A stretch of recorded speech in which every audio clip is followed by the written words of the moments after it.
तो आज हम यहाँ पे पढ़ने जा रहे हैं मेटल्स एंड नॉन मेटल्स के एमसीक्यूज के बारे में। और ये वाला हमारे यहाँ पे पार्ट फर्स्ट है। तो देखते हैं यहाँ पे क्वेश्चन नंबर फर्स्ट में हमसे क्या पूछा गया है। The element whose oxides can turn phenolphthalein solution pink are.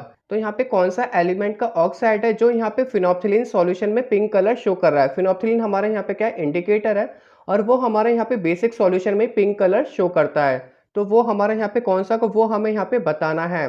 Sodium and potassium, potassium and carbon, sodium and sulphur, या पोटेशियम एंड फॉस्फोरस। तो इसमें हमारे यहाँ पे क्या होगा, ए ऑप्शन सही होगा, क्योंकि यहाँ पे जो सोडियम एंड पोटेशियम है ये हमारे यहाँ पे क्या करते हैं, बेसिक सॉल्यूशन प्रोवाइड करते हैं, जिसकी वजह से जो यहाँ पे फिनोप्थिलीन सॉल्यूशन है वो यहाँ पे पिंक कलर का शो करेगा। अब देखते हैं यहाँ पे नेक्स्ट क्वेश्चन। तो देखते हैं यहाँ पे क्वेश्चन नंबर सेकंड में हमसे क्या पूछा गया है। Etch malleable and ductile this best describes. तो जो यहाँ पे मैलिएबल एंड डक्टाइल होता है उसको यहाँ पे सबसे अच्छे तरीके से कौन डिस्क्राइब करेगा, या वो यहाँ पे किसकी प्रॉपर्टी है वो हमें यहाँ पे बताना है। मेटल है वो, कंपाउंड है, नॉन मेटल है, या यहाँ पे सॉल्यूशन है। तो मैलिएबल यहाँ पे क्या होता है, किसी को भी हम यहाँ पे थिन शीट में चेंज कर सकते हैं, और डक्टाइल का मतलब यहाँ पे क्या होता है, उसको हम यहाँ पे वायर की शेप दे सकते हैं, तो वो हम यहाँ पे मेटल को कर सकते हैं। तो यहाँ पे क्या होगा, ए ऑप्शन सही होगा। अब देखते हैं यहाँ पे next question.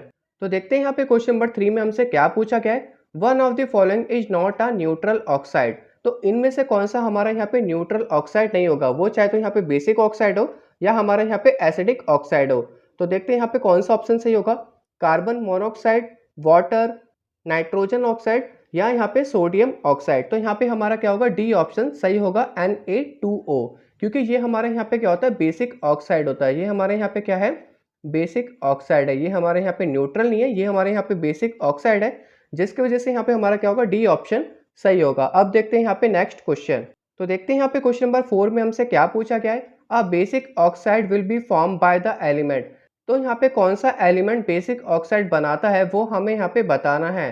Potassium, sulphur, phosphorus, या क्रिप्टन। तो इसमें हमारे यहाँ पे क्या होगा, ए ऑप्शन सही होगा। कौन सा, potassium.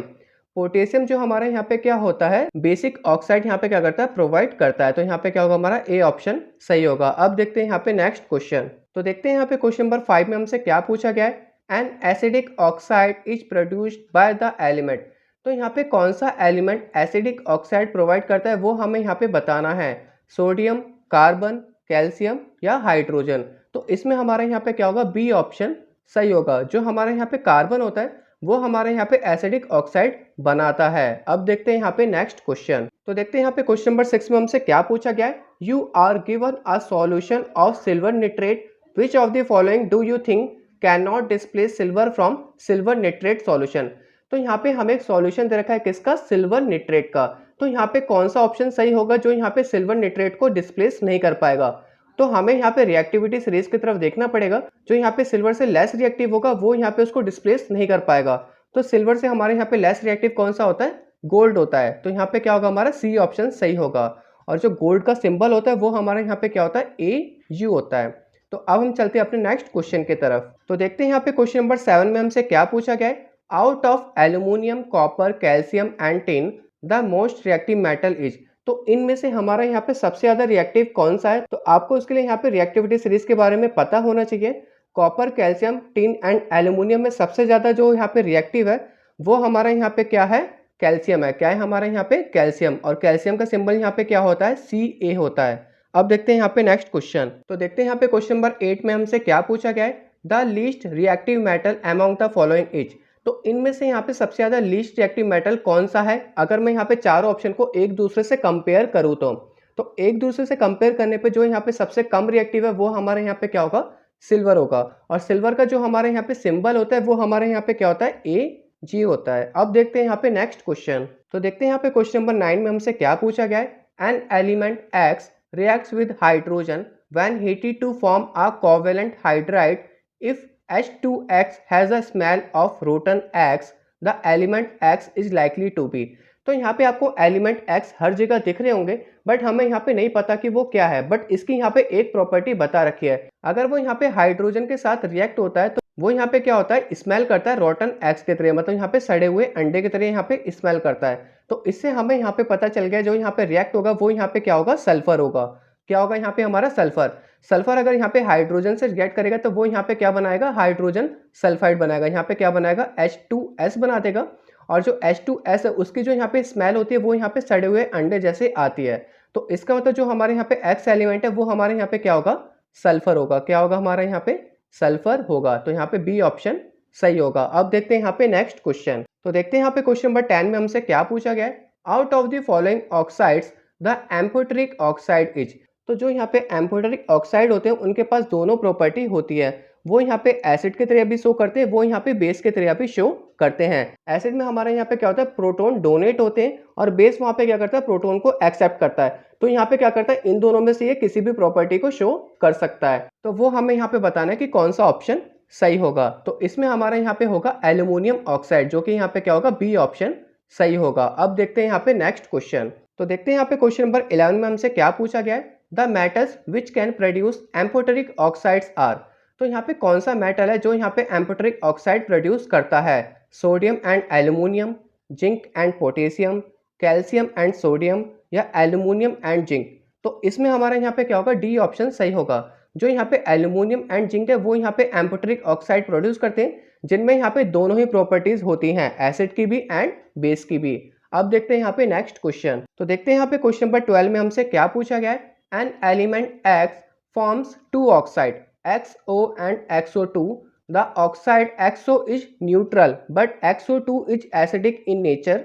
The element X is most likely to be. तो यहाँ पे हमारे पास एक एलिमेंट X है और वो यहाँ पे दो ऑक्साइड प्रोवाइड करता है। एक तो हमारा यहाँ पे न्यूट्रल होता है, बट दूसरे का जो नेचर होता है वो यहाँ पे क्या होता है, एसिडिक होता है। इसका मतलब वो हमारा यहाँ पे क्या होगा, वो बताना है। तो ये हमारा X क्या है, कार्बन है। क्या है हमारा ये, कार्बन।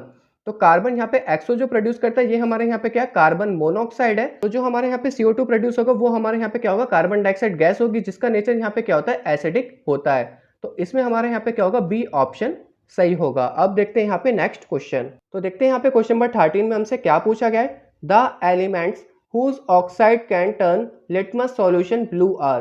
तो यहाँ पे कौन से एलिमेंट का ऑक्साइड है जो यहाँ पे क्या करेगा, लिटमस सॉल्यूशन को ब्लू में चेंज कर देगा। मतलब जो उसका नेचर होगा वो यहाँ पे क्या होगा, बेसिक होगा, क्योंकि वो यहाँ पे क्या हो रहा है, ब्लू में चेंज हो रहा है। तो इसमें से हमारे यहाँ पे कौन सा ऑप्शन सही होगा वो हमें यहाँ पे बताना है। Carbon and sulphur, sodium and carbon, potassium and magnesium, या मैग्नीशियम एंड सल्फर। तो इसमें हमारे यहाँ पे क्या होगा, सी ऑप्शन सही होगा, पोटेशियम एंड मैग्नीशियम। क्योंकि जो यहाँ पे सल्फर का होता है वो यहाँ पे हमारा क्या होता है, एसिडिक ऑक्साइड प्रोड्यूस करता है और वो यहाँ पे ब्लू को रेड में चेंज कर देगा। बट हमें यहाँ पे बेसिक ऑक्साइड देखना था। तो जो हमारे यहाँ पे मैग्नीशियम हाइड्रोक्साइड प्रोड्यूस होगी और जो पोटेशियम हाइड्रोक्साइड प्रोड्यूस होगी वो हमारे यहाँ पे क्या होंगे, बेसिक इन नेचर होंगे। इसलिए हमारे यहाँ पे क्या होगा, सी ऑप्शन सही होगा। अब देखते हैं यहाँ पे नेक्स्ट क्वेश्चन। तो देखते हैं यहाँ पे क्वेश्चन नंबर 14 में हमसे क्या पूछा गया है, the elements whose oxide can turn litmus solution red are. तो यहाँ पे कौन से एलिमेंट का ऑक्साइड जो लिटमस सॉल्यूशन को रेड में चेंज कर देगा। इसका मतलब वो ऑक्साइड यहाँ पे क्या होगा, एसिडिक इन नेचर होगा। तो हमारे पहले वाले क्वेश्चन में हमें बेसिक बताना था और इस वाले में हमें यहाँ पे एसिडिक बताना है। तो कौन सा ऑप्शन यहाँ पे सही होगा, lithium and sodium, copper and potassium, carbon and hydrogen, या फॉस्फोरस एंड सल्फर। तो इसमें हमारे यहाँ पे क्या होगा, डी ऑप्शन सही होगा। सल्फर तो मैंने आपको पहले ही बता दिया था कि ये यहाँ पे क्या होता है, एसिडिक इन नेचर प्रोवाइड करता है। सेम जो हमारे यहाँ पे फॉस्फोरस है वो भी हमारे यहाँ पे सेम बिहेवियर शो करता है। तो यहाँ पे होगा क्या, दोनों का नेचर यहाँ पे एसिडिक होगा और ये यहाँ पे ब्लू लिटमस को रेड में चेंज कर देंगे। इसलिए हमारे यहाँ पे क्या होगा, डी ऑप्शन सही होगा। अब देखते हैं यहाँ पे नेक्स्ट क्वेश्चन। तो देखते हैं यहाँ पे क्वेश्चन नंबर 15 में हमसे क्या पूछा गया है, zinc oxide is a metal oxide, which of the following term best describe the nature of zinc oxide. तो जो हमारा जिंक ऑक्साइड है वो हमारे यहाँ पे मेटल ऑक्साइड है, क्योंकि जिंक हमारे यहाँ पे मेटल की कैटेगरी में आता है। तो यहाँ पे कौन सा जो ऑप्शन है वो यहाँ पे अच्छे से डिस्क्राइब करेगा यहाँ पे जिंक ऑक्साइड के नेचर को, तो वो हमें यहाँ पे बताना है। तो जिंक ऑक्साइड यहाँ पे एसिडिक ऑक्साइड होता है, बेसिक ऑक्साइड होता है, एम्फोटेरिक ऑक्साइड होता है, या न्यूट्रल होता है। तो इसमें हमारे यहाँ पे क्या होगा, सी ऑप्शन सही होगा। क्योंकि जो हमारे यहाँ पे जिंक ऑक्साइड होता है वो हमारे यहाँ पे क्या होता है, एम्फोटेरिक ऑक्साइड होता है, जिसमें हमारे यहाँ पे दोनों ही प्रॉपर्टीज होती है, एसिड की भी एंड बेस की भी। जो यहाँ पे प्रोटॉन को डोनेट करता है और बेस में हमारे यहाँ पे क्या होता है, एक्सेप्ट करता है प्रोटॉन्स को। तो इसमें हमारे यहाँ पे क्या होगा, सी ऑप्शन सही होगा। तो होप आपको यहाँ पे पार्ट फर्स्ट के एमसीक्यू समझ में आ गए होंगे। अब हम चलते हैं अपने पार्ट सेकंड के तरफ।